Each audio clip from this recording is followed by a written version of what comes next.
Yes, it's showtime. It's R&R in the morning here on San Antonio Sports Star. He's Rudy. I'm Rob. You got something to say? At SA Sports Star. Tweet at us. You can give us a call on the Kia Bossa Smoke Meat phone line, 656-3776-656 ESPN. The first stage of the long recruiting calendar began yesterday. Early signing day began. It was Coach Prime's first attempt to bring talent up there to Boulder, Colorado. Let's talk Colorado football, Pac-12 football, and all things football with one of our favorites, Chad Brown, NFL vet, Pro Bowler, Colorado alum, and all-around great guy. Welcome on, Chad. We're glad to have you aboard, man. Good morning to you. Happy holidays from a very, very snowy and cold Colorado, man.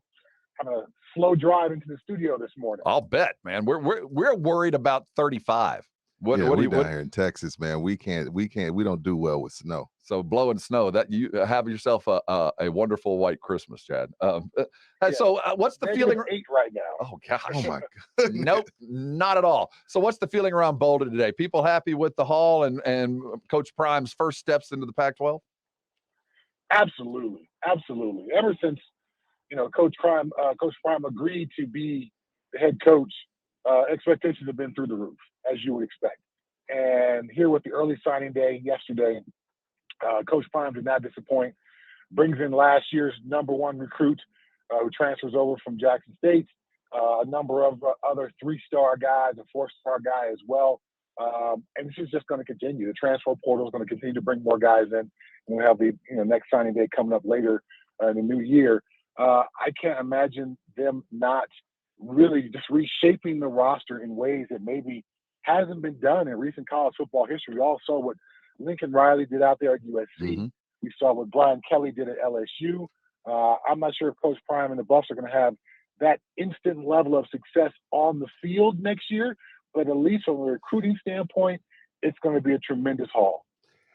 Chad, again, it has become a business and you do have to have thick skin and there's tough love.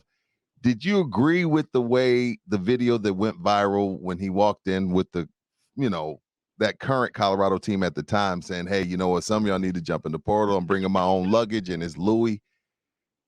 Was it okay to say and it just shouldn't have gone public? What was your take on that? All right, there's a little bit more context. Give it to us. That came out. And he was talking about, the amount of work the guys are going to have to put in. And basically, if you don't want to be that guy, then yes, you should get in the portal. But to your point, college football has become a business. And with the transfer portal really allowing free agency to happen, you want to improve your team, you bring in more guys. And with roster limits and scholarship limits, some kids are going to lose their scholarship to no fault of their own. The last coach, Carl Durrell, came into your house and sat on your mama's couch and drank your mama's coffee and told you how he was going to take care of you up there in Boulder. And you were going to be like one of his sons. Now a new coach comes in and decides, well, you don't set the edge well enough. And so now I'm going to bring in somebody else. And now you got to go fight and find some scholarship someplace else. It's an unfortunate place where college football is. I love the fact that the Buffs are part of the national conversation to be relevant on a national level, which they haven't been in 2 decades. 2 decades. So I'm down for all that. But the ugly side of it is you want to make a great omelet, you got to crack some eggs. And there's some kids who are going to be in the transfer portal, and there's some kids who are going to lose their scholarships who are not going to find a home someplace else and may have played their last down of college football. So that's the sad and ugly part of it. It is sad, but when you're losing, there's reasons why, and I understand why you came into Clean House. I want to talk to you as a former Buff, certainly, but as an alumni as well. Because we're down in San Antonio and we're watching the University of Texas San Antonio and Coach Jeff Traylor take a program from its early stages and grow it into a true legitimate Power 5 style program. And we're watching him having to compete against schools that are quite frankly more established, got a little bit more money. As an alumni, as Coach Prime arrived, are you starting to get calls from your athletic department, your foundations and all that? What is the requirement for the fans of the school and those? Are they asking you for more money? How much is it costing just everybody else as Prime arrived in the requirement to keep these guys fed and paid? Well, I mean, even beyond that, Rick George, the athletic director, said publicly, I don't have the money to pay this deal. So even in the introductory press conference, he said he didn't have the money to pay Coach Prime So that was essentially a solicitation for funds from the alumni and the former players and all that. So the request for money, as we know, college football is a business now, is already happening. Now, I already fund the scholarship on campus. There's the Brown Family Scholarship Fund. So I certainly have given back and done that for years. But yes, of course, I received a phone call from the Buffs Club. And, hey, let's get together for breakfast or lunch and discuss what we can do.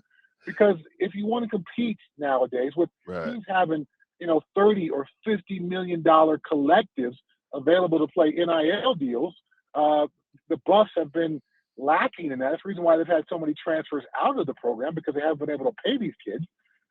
They're looking to find ways to, obviously Prime could bring them on campus, but if someone offers you a couple $100,000 more someplace else, I'm not sure if you're going to stay. So they're trying to get those funds to make sure these guys are able to stay on campus.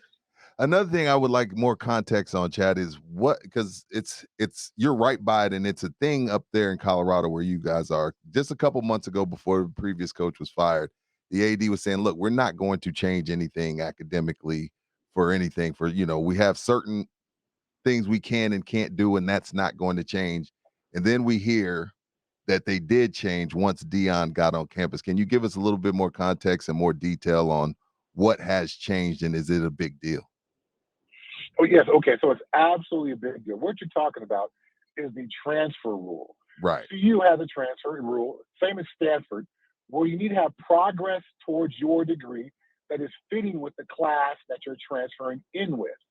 So for a lot of these schools where they offer, say, general studies, CU doesn't offer a general studies degree. So if you want to how are you going to have a good football program, Chad? You got to do general studies. Right.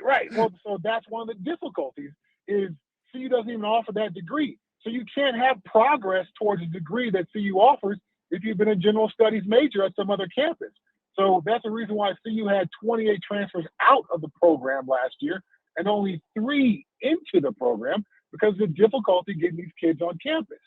So CU has amended the transfer rule, and there's going to be a pilot program in place to allow them some more flexibility with that. And in some ways, this Coach Prime pursuit, even if it doesn't pay off on the football field, which I expect it will, and even if it's not long-term, which I don't expect it to be long-term, has already paid dividends, because now CU is paying towards the tops of the college coaching salary rank, and the assistant coaching salary pool has risen tremendously as well. So now we can have conversations with other coaches in the future. And these things that have held coaches back since the transfer portal opened up are no longer going to be an issue for bringing guys in onto campus. So the Deion effect is already felt in some of these structural changes that will live on far past his time as a CU coach. Chad Brown joining us, not only a former Pro Bowler in Colorado Buffalo, he's working pretty steadily with Compass Media. You catch him on ESPN doing football work, and also with the Pac-12 network. And I want to expand the Prime effect beyond Boulder and Buffalo and the Buffaloes to the Pac-12 itself. We know that the commissioner of Pac-12, I don't know how to pronounce his name, Klebikoff, it is negotiating a brand new TV deal for Pac-12, and Amazon seems to be one of the prime negotiators here. And there seems to be maybe $40 million a university on the table here.